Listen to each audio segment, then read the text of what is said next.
Welcome to the Deep Dive. Today we're really diving into some fascinating sources. They explore this whole journey of spiritual covenants and, the changing relationship between humanity and the divine. Think of it as a way to quickly grasp some really deep historical shifts in faith. How these, fundamental agreements really shape spiritual communities. Exactly. And we'll trace how these foundational covenants have sort of progressed, moving from, ancient law towards a future driven much more by love. It's quite surprising, actually, offering some key insights into how that divine-human relationship has, changed and deepened. Okay, so to really get into this, let's start with what our sources are calling the covenant shift, from law to grace.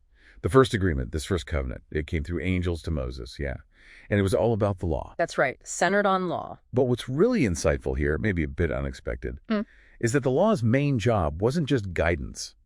Our sources say it actually led to condemnation. Condemnation. Yeah, like a really clear showing up of human imperfection, of sin, and understanding that, it seems crucial for what follows. It is, and the contrast is, it's profound. The new covenant, it was established so differently, through blood sprinkling, by the Son, on the cross. Okay. And this brought atonement. Our sources describe that as this powerful act of reconciliation, forgiveness of sin, total forgiveness. Right. And notice the shift in who's acting here. It goes from angels and Moses mediating this external law to the Son himself creating this new internal path. A massive shift. So that move from external rules to, internal awareness.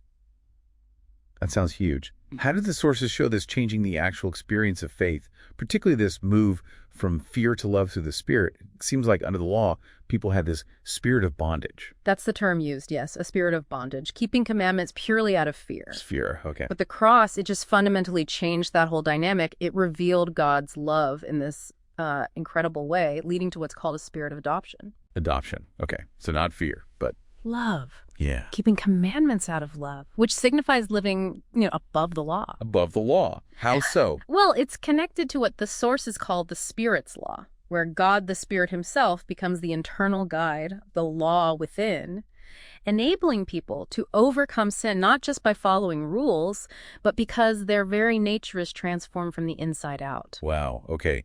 That internal transformation, driven by love, that's powerful for the individual.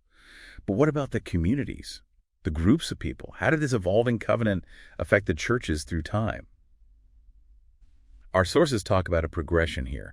First, the wilderness church. Yes, the wilderness church, described as a community whose destiny basically was to give birth to the Son. Right. And after that? Then comes the Son's temple, which interestingly refers to the Son himself. And it's through his cross blood that he births the next community, the bride church. Bride church, okay. And that leads to the blood-bought church. Exactly. That's a really key concept here, the blood-bought church. These aren't just, any believers. Our sources paint them as deeply transformed people, actively living out and proving the truth of these new divine principles. So they embody the change. Precisely. They're called the overcomers. And the sources say they get this unique iron scepter authority to participate directly with the Son in judging Satan and setting up what's often called the 1,000-year kingdom. Okay, right. And there's mention of God the Spirit giving special empowerment to this group, described as early and latter rain, spiritual empowerment. Early and latter rain. And within that larger blood-bought church, the sources seem to focus on something called the candlestick church. Yes, they zoom in on that. It's presented as a specific part of that blood-bought community, maybe symbolizing those active near the end during that prophetic last 1 week from Daniel's prophecy. Ah, okay, so time specific. Seems that way. And it's specifically linked to the latter rain of the Holy Spirit. And their role is profound. They're highlighted as the church of the two witnesses. The two witnesses. Yeah.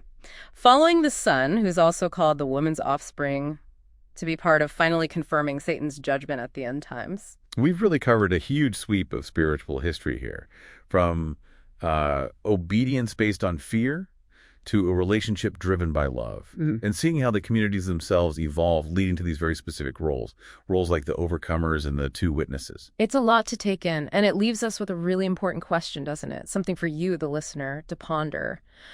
What does it actually mean to be part of this kind of evolving spiritual journey? And how do these specific roles You know, the overcomers, the two witnesses. Yeah. How do they challenge our own understanding of, well, future divine plans and how humans fit into it all? Definitely something profound to think about as you continue your own deep dive.